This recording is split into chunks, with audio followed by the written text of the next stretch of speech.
Graça e paz, irmãos. Boa noite a todos. Irmãos, vamos abrir as nossas Bíblias na primeira carta de Coríntios. Hoje nós chegamos ao capítulo 9. Aqueles que nos visitam nessa noite, aqui nós temos o costume de vermos, de observarmos os textos, todos os livros, todos no contexto em que eles são escritos. Nós começamos no capítulo 1, versículo 1, e estamos caminhando de lá para cá. Hoje nós chegamos a esse trecho das Escrituras. Nós vamos ler o capítulo 9, do versículo 1 até o verso 15, que nos dá o sentido completo daquilo que o Senhor inspirou o apóstolo Paulo a orientar a sua igreja. A palavra do Senhor diz assim: não sou eu porventura livre? Não sou apóstolo? Não vi Jesus nosso Senhor? Acaso não sois fruto do meu trabalho no Senhor? Se não sou apóstolo para outrem, certamente o sou para vós outros, porque vós sois o selo do meu apostolado no Senhor. A minha defesa perante os que me interpelam é esta: não temos nós o direito de comer e beber? E também o de fazer-nos acompanhar de uma mulher irmã, como fazem os demais apóstolos e os irmãos do Senhor e Cefas? Ou somente eu e Barnabé não temos direito de deixar de trabalhar? Quem jamais vai à guerra à sua própria custa? Quem planta a vinha e não come do seu fruto? Ou quem apacenta um rebanho e não se alimenta do leite do rebanho? Porventura falo isso como homem? Ou não o diz também a lei? Porque na lei de Moisés está escrito: não atarás a boca ao boi quando pisa o trigo. Acaso é com bois que Deus se preocupa? Ou é seguramente por nós que ele o diz? Certo que é por nós que está escrito: pois o que lavra, cumpre fazê-lo com esperança. O que pisa o trigo, faça-o na esperança de receber a parte que lhe é devida. Se nós vos semeamos as coisas espirituais, será muito recolhermos de vós bens materiais? Se outros participam desse direito sobre vós, não o temos nós em maior medida? Entretanto, não usamos desse direito, antes suportamos tudo, para não criarmos qualquer obstáculo ao Evangelho de Cristo. Não sabeis vós que os que prestam serviços sagrados do próprio templo se alimentam? E quem serve ao altar, do altar tira o seu sustento? Assim ordenou também o Senhor aos que pregam o Evangelho, que vivam do Evangelho. Eu, porém, não me tenho servido de nenhuma destas coisas, e não escrevo isso para que assim se faça comigo, porque melhor me fora morrer antes que alguém me anule esta glória. Até aqui, vamos ao Senhor em oração. Senhor Deus, nós somos o Teu povo, nós estamos reunidos em Teu nome. Nós Te agradecemos por tão grande privilégio e pedimos que o Senhor, ó Pai, nos dê entendimento. O Senhor mesmo inspirou a Tua palavra para que ela fosse revelada a nós, e agora nós pedimos, ó Pai, que o Senhor também, pelo agir do Teu Santo Espírito, nos ilumine, nos dê entendimento da verdade do Senhor, para que nós vivenciemos essa verdade, para que nós sejamos edificados, instruídos e até mesmo exortados. Pai, como igreja também reunida em Teu nome, nós queremos interceder por tantos dos nossos irmãos que não estão aqui por motivo de doença, ó Pai. Nós lembramos nesse momento da nossa irmã Maíra, que está já há alguns dias adoentada, seu esposo Wilber também, que está em recuperação, a pequena Mariá, Dona Ruth. Ó Pai, nós pedimos que o Senhor restaure, fortaleça a saúde da nossa irmã. Também, ó Pai, o Luiz Fernando, o Cauã, aqueles que estão com suspeitas de dengue, ó Pai, que o Senhor esteja dando forças e restaurando a saúde, para que tão logo estejamos todos aqui unidos. Pai, o Luiz Eduardo também, e tantos outros que enfrentaram nesses últimos dias muitas dores, febre, tosse, Ó Pai, restaura a saúde do teu povo. Abençoa-nos, ó Pai, e instrua-nos para que nós continuemos a nos alegrar com aqueles que se alegram e também chorar com aqueles que choram. É assim que nós oramos em nome de Jesus. Amém.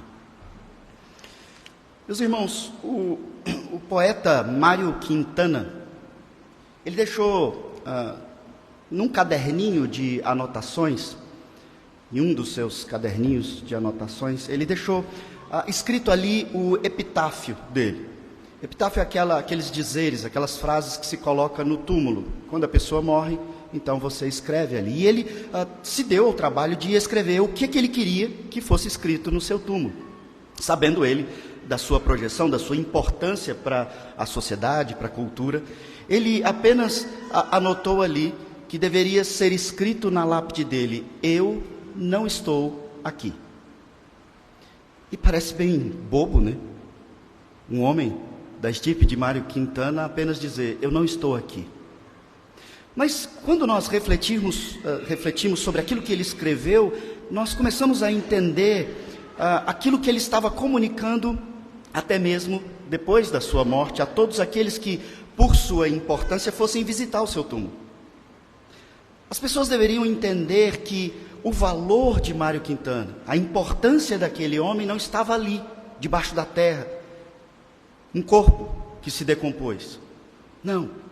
A importância de Mário Quintana estava naquilo que ele contribuiu, no valor que ele trouxe aos versos, à poesia, naquilo que ele escreveu e que não estava ali enterrado, mas estava interiorizado em cada uma das pessoas que leram, que alimentaram-se e que usufruíram dos seus escritos.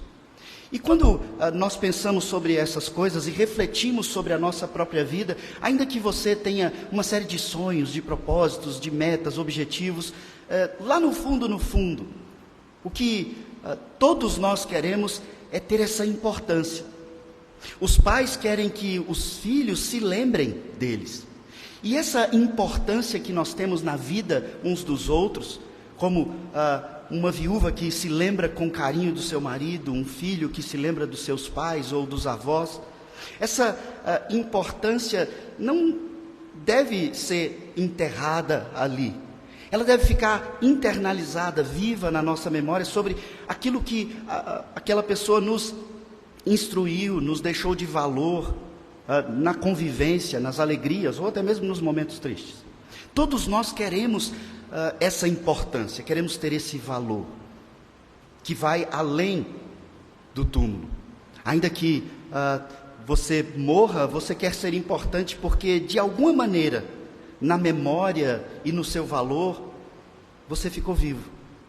E é interessante pensarmos nisso, porque isso nos leva à reflexão daquilo que a palavra nos instrui sobre como devemos viver nas nossas relações.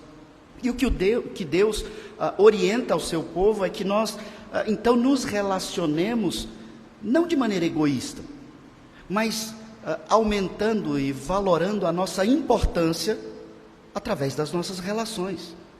Por isso, ele nos instrui que o menor é o maior, o último é o primeiro, como constantemente eu tenho repetido. E o apóstolo Paulo, na continuação daquilo que ele vem explicando à igreja, aqui no capítulo 9, ele continua naquele assunto, mas mostrando sobre algo que dá importância, que é devida a ele.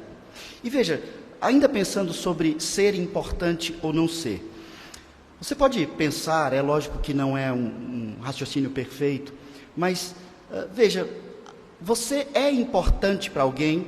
Pais, vocês serão importantes para os seus filhos, maridos, esposas, irmãos, vocês serão importantes para outra pessoa quando o seu valor, ou seja, a sua importância, não estiver puramente, simplesmente atrelada à sua utilidade. Nós temos que ser úteis, mas quando o seu valor está puramente atrelado à sua utilidade, certamente você não será uma pessoa importante na vida do outro. Porque quando cessa a sua utilidade, cessa a sua importância. Você pode raciocinar sobre isso como, por exemplo, na relação de um empresário e seu funcionário. O empresário, ele tira capital, do lucro da empresa e paga ao funcionário. Mas ele faz isso porque ele valoriza e ele acha importantíssima aquela pessoa? Não, é porque aquela pessoa tem uma utilidade para a sua empresa. E assim, várias das nossas relações, elas são mantidas por causa da nossa utilidade. Mas quando nós somos úteis, e isso é bom, mas quando nós somos somente úteis, quando você não tem utilidade, você perde valor. E isso você pode aplicar ao casamento, nas relações dos namorados, dos casados, existe essa questão da utilidade. As pessoas não conseguem ficar sozinhas, então elas se submetem umas às outras por causa de uma utilidade, de uma necessidade. Mas é muito melhor quando nós olhamos para as Escrituras e entendemos que Deus nos chama a não ser somente úteis, mas sermos valorosos, importantes, transformadores, instrumentos da transformação de Deus na vida uns dos outros. E isso nos dá valor, isso nos torna importantes, tanto para Deus, no cumprimento do Evangelho, como uns para os outros. E nós começamos a observar algo aqui na carta de Coríntios, quando o apóstolo Paulo é questionado, entre tantas perguntas que já fizeram para ele, que essa igreja de Corinto pergunta ao apóstolo, ele é perguntado, ele é questionado ali sobre se era pecado por causa daquela decisão de Atos, se era pecado ou não comer carne, por causa da questão que envolvia pessoas de culturas, de religiões diferentes, distintas, que agora estavam unidas no Evangelho, em Cristo. E alguns pensam é pecado comer carne, e os outros dizem não, não é pecado. E Paulo então diz, olha, eu vou responder para vocês sobre a carne, mas tem algo que é mais importante do que a carne, é o próximo. Então você vai comer ou não comer, não porque você quer ou não quer, mas por causa da consciência do outro. E com isso o apóstolo Paulo desenvolve uma ideia e ele vai continuar expandindo essa ideia até o capítulo 10. Ele tratou disso no capítulo 8. Aqui no capítulo 9 ele se coloca como exemplo disso. E então no capítulo 10 ele expande esse entendimento, falando das relações, quando você come na casa de alguém ou quando você come no mercado, a carne, que é a pergunta que fizeram. Mas veja, aqui no trecho que nós lemos, capítulo 9, do verso 1 ao verso 15, ele se coloca como um exemplo. E veja, ele não fugiu do assunto da carne. Agora, a grande questão é que o assunto da carne, ele diz, o mais importante não é a carne. É o quanto importa o seu irmão para você, o quanto ele é importante para você, a ponto de você deixar de comer a carne que você tanto gosta, porque para ele isso é pecado. Ou comer algo que você, às vezes, não tem tanta alegria, tanto prazer, mas por causa da comunhão, porque o outro é importante para você. E ele então, expandindo isso, ele diz, olha, pensem sobre mim como apóstolo. Ele começa esse questionamento falando do valor, da importância, das relações, colocando ele mesmo como exemplo. E ele começa fazendo isso de um jeito bem característico do apóstolo Paulo, quando ele diz, olha, não sou eu porventura livre? E aqui a gente fica assim, como assim livre? Porque Cristo o libertou do império das trevas? Também, mas quando ele escreve aqui, ele não está dizendo sobre isso. Veja que no verso anterior, no verso 13 do capítulo 8, ele diz, olha, se a comida serve de escândalo para o meu irmão, eu nunca mais vou comer carne. E aí, no verso 1, e aqui entenda, quando Paulo escreveu, não tinha esses versículos, essas divisões, era uma carta contínua. Aqui ele continua o assunto. E ele diz, olha, se o meu irmão se escandaliza, eu não vou comer mais carne. Aí ele faz uma pergunta, mas eu não sou livre para comer carne? Percebe como ele trata de responder aquilo que perguntaram? Ele diz, eu não sou livre, eu posso comer, não posso? É uma pergunta que nós sabemos a resposta, pode. Paulo é livre para comer, ele acabou de explicar que ele não poderia ser condenado ou perder a salvação por causa de uma comida, ou de uma vestimenta, como nós pensamos, e ele explica em Romanos 14. Ele diz, eu sou livre, mas eu não vou fazer. Mesmo sendo livre, eu vou deixar de fazer aquilo que a liberdade me dá direito, porque eu amo ao próximo. Ele faz outra pergunta, eu não sou apóstolo? E aqui a gente precisa relembrar algo que foi dito lá nos primeiros capítulos. Dentro da igreja de Corinto tinha pessoas que questionavam o apostolado de Paulo, exatamente porque ele não estava andando com Jesus junto com os 12. Paulo vem depois do tempo, como ele mesmo diz. E algumas pessoas, então, analisando os critérios do verdadeiro apóstolo, dizem, ele não é apóstolo. Porque, primeiro, para você ser um apóstolo, você precisaria ter sido chamado por Cristo, um discípulo de Cristo. Você também precisaria, para autenticar o seu apostolado, você precisaria ser testemunha de Cristo ressurreto. Ele teria que ter aparecido para você depois da ressurreição. E então vinha o censo das igrejas também, do reconhecimento do apostolado, e Paulo vem depois. E algumas pessoas dizem, esse homem só quer o nosso dinheiro, ele não é apóstolo. Apóstolo eram os 12, Judas traiu, e ele não é apóstolo. Veja que hoje em dia, tanto tempo distante, e não cumprindo essas exigências, nós temos muitas pessoas que se intitulam apóstolos. O apóstolo Paulo teve o questionamento do seu apostolado. Então aqui no início, quando ele faz essa pergunta, ele tem isso em mente, ele está afirmando o seu apostolado para aqueles que, como ele diz no verso 3, interpelam, duvidam do seu apostolado. Ele diz, eu não sou apóstolo. E aí ele vem com algo que autentica o seu apostolado. Eu não vi Jesus, o nosso Senhor? E aqui a ideia, é riquíssimo o texto, porque o texto diz, eu não vi Jesus, vírgula. Jesus aqui se refere ao homem carnal, Jesus de Nazaré. Eu não vi Jesus, vírgula, o nosso Senhor, o verbo da vida. Eu não vi, e nós bem sabemos, o texto nos diz que Paulo viu, inclusive depois de ressurreto. E ele então diz, acaso não sois fruto do meu trabalho? E aqui ele vai direto no ponto mais importante da igreja de Corinto. Não foi eu que plantei essa igreja, vocês não são crentes. Se vocês foram alcançados pelo evangelho que foi pregado, quem mesmo que pregou para vocês? Eu não sou apóstolo, eu não preguei para vocês, eu não plantei essa igreja. Se vocês duvidam do meu apostolado, se vocês acham que eu não sou de Deus, será que então vocês são verdadeiramente salvos? Será que vocês são crentes? Foram convertidos por um homem que se aproveita da inocência dos outros? É nesse sentido que ele faz a pergunta. Ele está levando aqueles crentes a pensarem, se eu sou crente, eu creio, a palavra foi anunciada, e foi Paulo que começou esse trabalho. Esse trabalho tem frutificado, e ele diz, olha, vocês são fruto desse trabalho. Eu tenho trabalhado no Senhor e o fruto tem surgido, são vocês. Veja que ele elogia essa igreja por várias vezes, pelos frutos deles. Mas ele diz, se eu não sou apóstolo para outras pessoas, ok, tudo bem. Mas para vocês eu sou apóstolo, é o que ele diz no verso 2. Vocês são o selo do meu apostolado, é como se fosse o carimbo de autenticação que a gente vê no cartório. Vocês que são esse carimbo, vocês autenticam o meu apostolado. Se eu sou apóstolo, vocês autenticam isso. Vocês são fruto dessa missão, desse ministério que eu desenvolvo.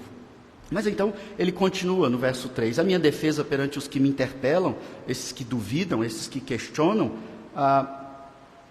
sobre, não temos nós o direito de comer e beber. Veja, ele vai aqui no verso 4, tratar dos direitos e deveres. E lembra no começo quando eu falei da relação de funcionário, de patrão? Existe nessas relações de utilidade direitos e deveres. E o apóstolo Paulo então aqui ele começa a defender os seus direitos. E a gente parece ficar assustado. Por que ele está afirmando tudo aquilo que ele tem direito? A gente vai entender. Ele diz, nós, e aí aqui especificamente ele está falando dele e de Barnabé, são aqueles que estavam diretamente ligados ao plantio, à instrução daquela igreja. Ele diz, nós não temos o direito de comer e beber? Ou seja, ele não está falando de novo só de comida, de carne, e aqui ele nem está tratando da carne, ele está falando de alimento de maneira geral. Eu e Barnabé, a gente tem que morrer de fome? É isso que ele pergunta.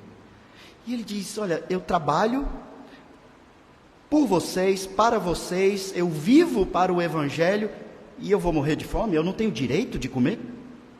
É isso que vocês estão falando? Porque agora o apóstolo Paulo começa a estabelecer os direitos que ele tem nessa relação com a igreja. E esse assunto, ele desperta muita dúvida, muita curiosidade, porque nós temos sim vários pastores, vários homens na história da igreja que se aproveitaram dos dízimos, das ofertas que eram depositados de maneira extremamente pecaminosa. E até hoje nós temos isso de uma maneira assustadora e vergonhosa para o Evangelho. Homens que mercadejam a fé, a palavra do Senhor, somente por causa de dinheiro. Mas aqui o apóstolo Paulo, ele estabelece o princípio. Nós temos o direito, nós estamos trabalhando e ele vai buscar embasamento desse direito. É lógico que há pecado, e já havia naquela época, havia aproveitadores, haviam falsos apóstolos, falsos profetas, falsos crentes, falsos pastores, e as pessoas que questionam, ele diz, mas eu não sou desses falsos, eu tenho esse direito porque eu dedico a minha vida a cuidar de vocês. E ele coloca um outro argumento aqui dos seus direitos. E também o de fazer-nos acompanhar-nos de uma mulher irmã. Aqui ele está falando porque outros apóstolos, ele chega a citar aqui o apóstolo Pedro, Cefas, eles viajavam de uma igreja para outra e, sendo eles casados, eles levavam as suas esposas. E Paulo, nesse momento, não está casado. Pela profundidade do conhecimento que ele tem do relacionamento entre duas pessoas, inclusive relacionamento íntimo, tudo nos leva a crer que o apóstolo Paulo foi casado. Mas nesse momento ele não está casado e nós não sabemos por quê. E depois ele pode ter se casado novamente, mas aqui ele diz, eu não teria o direito, se eu tivesse uma esposa, de trazê-la comigo. E por que Paulo está falando de trazer esposa? Porque isso aumentaria o custo para a igreja. Até hoje, se nós da nossa igreja chamarmos um pastor de fora, de outro estado, ou quem sabe de outro país para pregar aqui, nós vamos nos preocupar com isso. Porque se temos que trazer alguém de fora, pagar a passagem de avião, arrumar um local para dormir, se ele vem com uma esposa, isso aumenta o custo. E Paulo então diz, os outros apóstolos, eles não têm esse direito, as igrejas não acolhem, as igrejas não fazem isso na vida deles, eles não levam a esposa deles, eu não tenho esse direito? Por quê? Ou somente eu e Barnabé não temos direito de deixar de trabalhar? E aqui o verso 6, ele usa um terceiro argumento. Aqui a ideia é de dedicação de tempo integral ao ministério. Esse é outro assunto que gera alguma discussão também no meio da igreja. O pastor, ele precisa ser um pastor de tempo integral, ele não pode ter outro trabalho, ou o pastor pode ter outro trabalho. Isso constantemente é perguntado para mim no seminário, quando os seminaristas estão matutando sobre como vai ser a vida deles depois de ordenados. E veja, irmãos, a resposta bíblica que nós temos para isso, ela é muito simples e nós não precisamos complicar.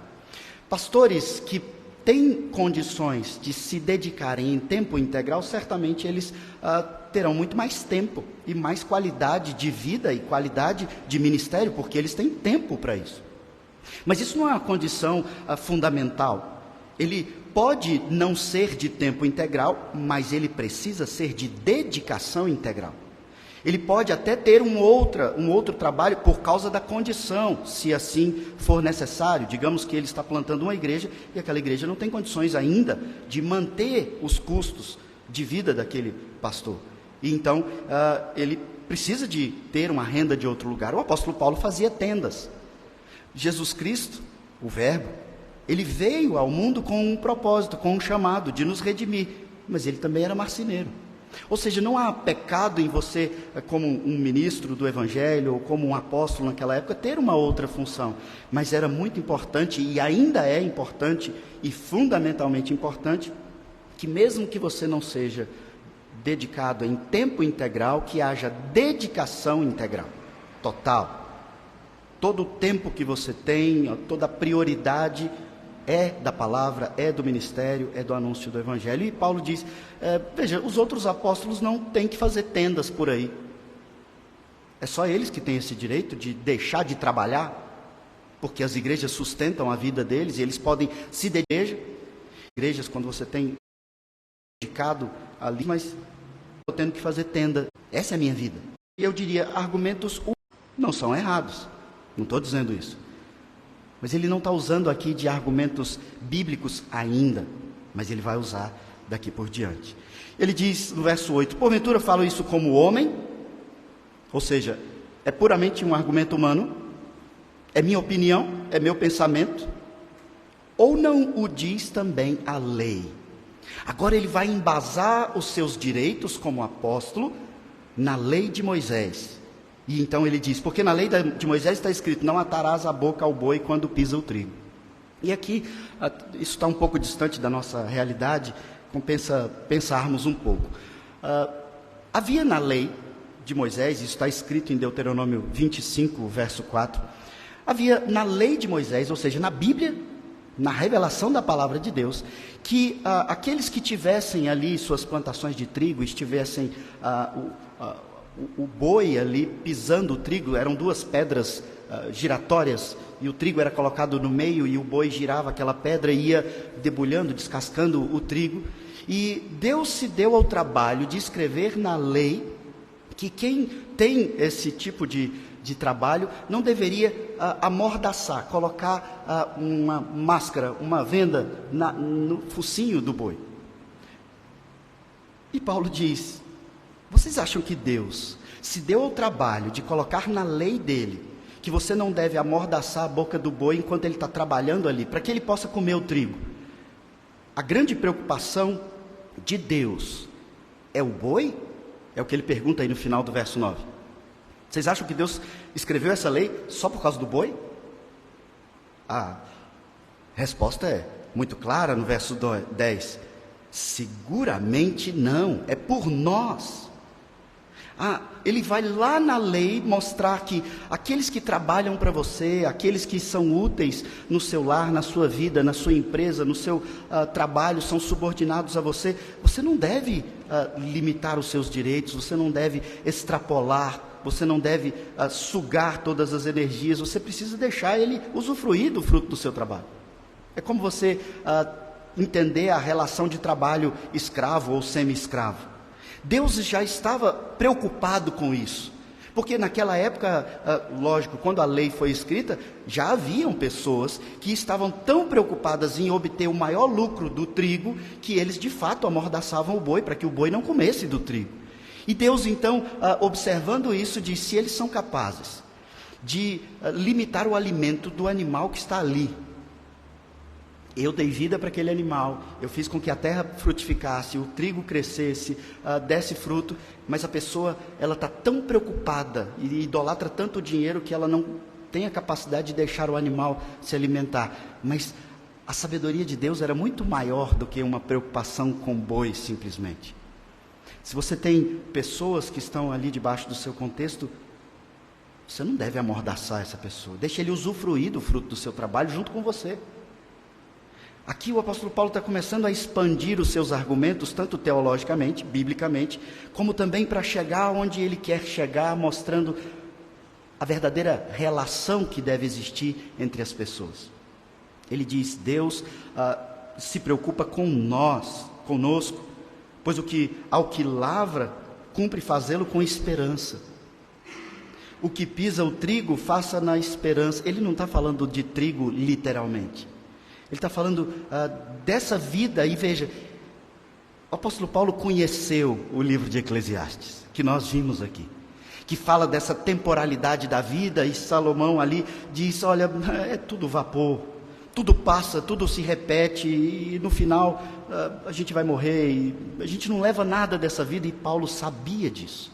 Paulo, conhecendo, inspirado por Deus, conhecendo a temporalidade da vida, ele reforça aquilo que Salomão diz, sim, a vida é temporária, debaixo do sol é tudo vaidade, é tudo vapor, passa rápido, mas enquanto você tem essa vida,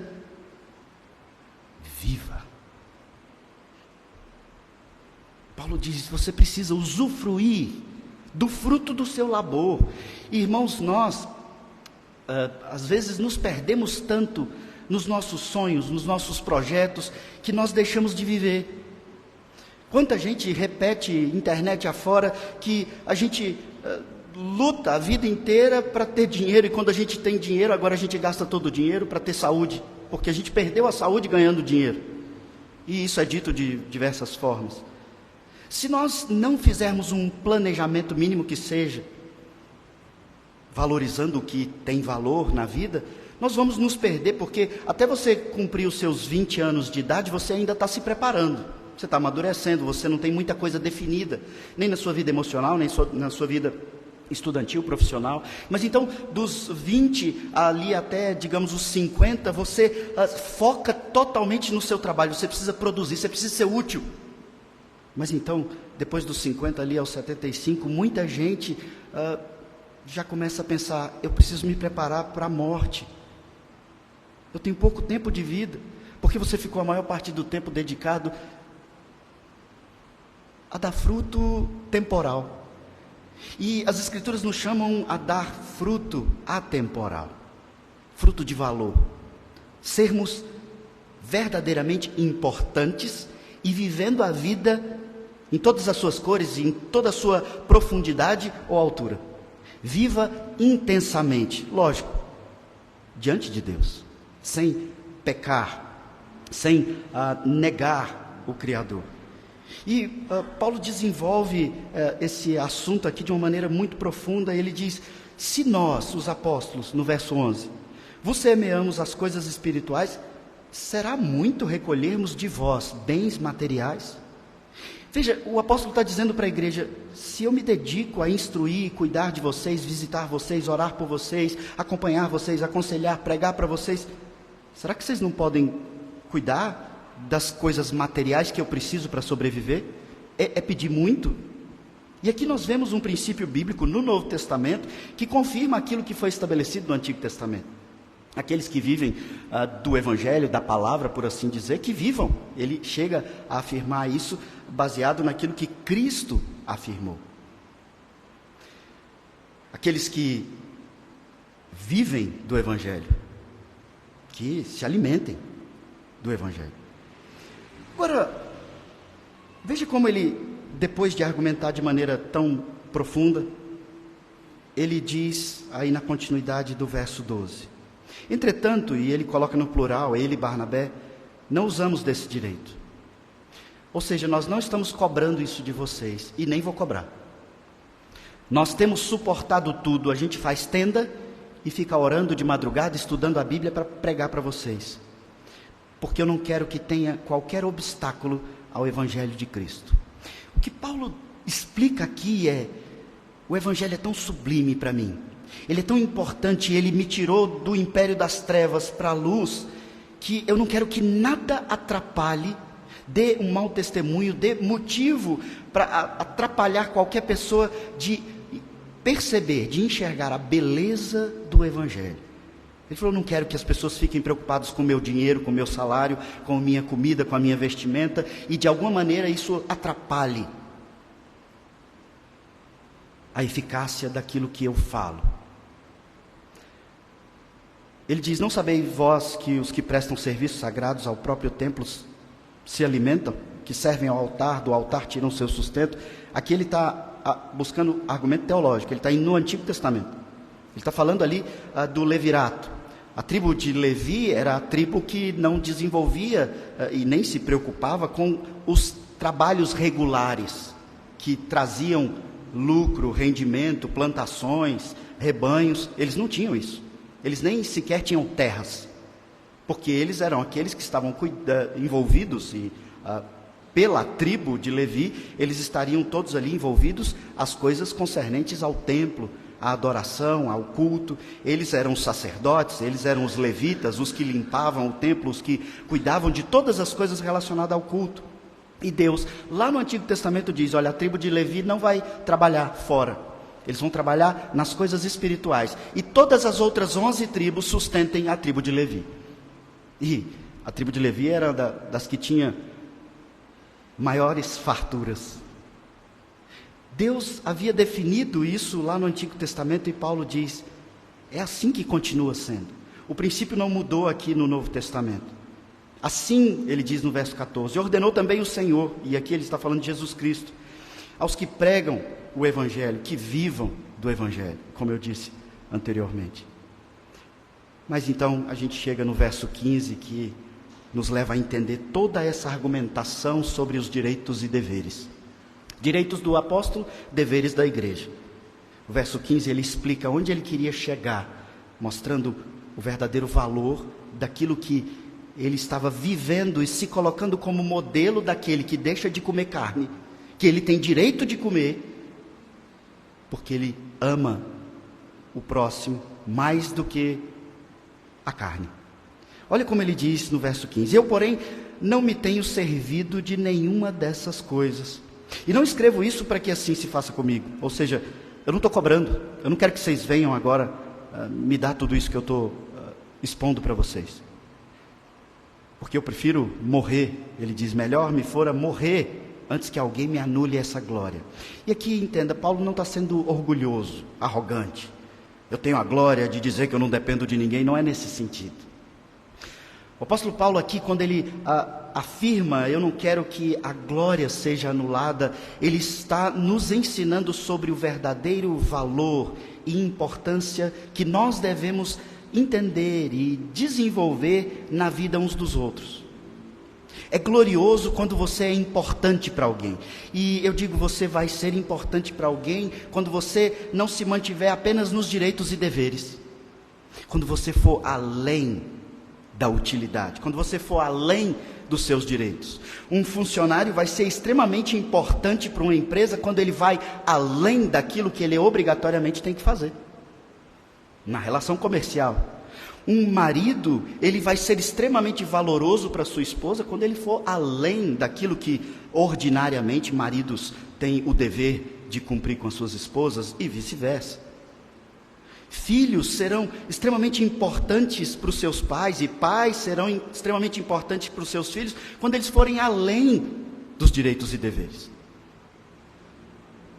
Nós precisamos entender que nas nossas relações, Deus estabelece de fato a lei, Deus estabelece direitos e deveres em toda a Escritura, o nosso Código Civil tem direitos e deveres, mas nós desenvolvemos verdadeira importância na vida das pessoas quando nós vamos além, e além para que o outro seja valorizado, para que o outro seja amado, para que o outro seja cuidado. E isso é muito mais do que mera utilidade, isso é amor. Por isso a Bíblia estabelece que o amor verdadeiro é aquele que envolve sacrifício. E Deus não simplesmente nos cobra isso. Ele nos envia o seu Filho, que nos ama sacrificialmente de uma maneira que Deus não cobra de nós. Mas Ele diz, imitem a Cristo. É Ele o modelo de alguém verdadeiramente importante para o outro. Porque se não fosse Cristo, você ia para o inferno. Porque se não fosse Cristo, você não tinha a sua declaração de justificação. Você não tinha a oportunidade de ser adotado como filho legítimo de Deus, o Criador de todas as coisas. Ele seria o único filho, porque todos pecaram. Todos carecem da graça de Deus. E Cristo, então, irmãos, passa a ser não meramente um modelo, mas Ele é a prova de que nós temos capacidade de viver isso. Às vezes você olha para as suas relações familiares principalmente, e você diz, mas eu queria muito ser importante. Os pais certamente pensam, eu queria que meus filhos, meus netos sempre se lembrassem de mim como uma pessoa valorosa. Você não quer que seu neto, seu filho se lembre de você pelo carro que você tinha, pela casa que você fez. Você quer que eles se lembrem de você pelo valor que você tinha para eles. E esse valor virá nessa relação. Você será uma pessoa extremamente importante em toda a memória, mesmo depois que você não estiver aqui, se você tiver ido além dos seus deveres. E tiver, muitas vezes, aberto mão dos seus direitos. Como o casamento seria melhor se nós entendêssemos isso. E Cristo diz, eu fiz, e eu habito em vocês, dando a vocês capacidade de viver o que eu vivi. Ele não está nos chamando para morrer na cruz. Mas morrer no sentido de mortificar o seu egoísmo, de mortificar o seu orgulho, sua altivez, em prol do outro. E Ele habita em você e diz, eu fiz isso, eu estou dentro de você, você consegue, basta que você me peça. Como Tiago diz, será que Deus não vai conceder quando alguém pede alguma coisa virtuosa das Escrituras? É claro que Ele concede. Cristo, irmãos, precisa ser importante na nossa vida.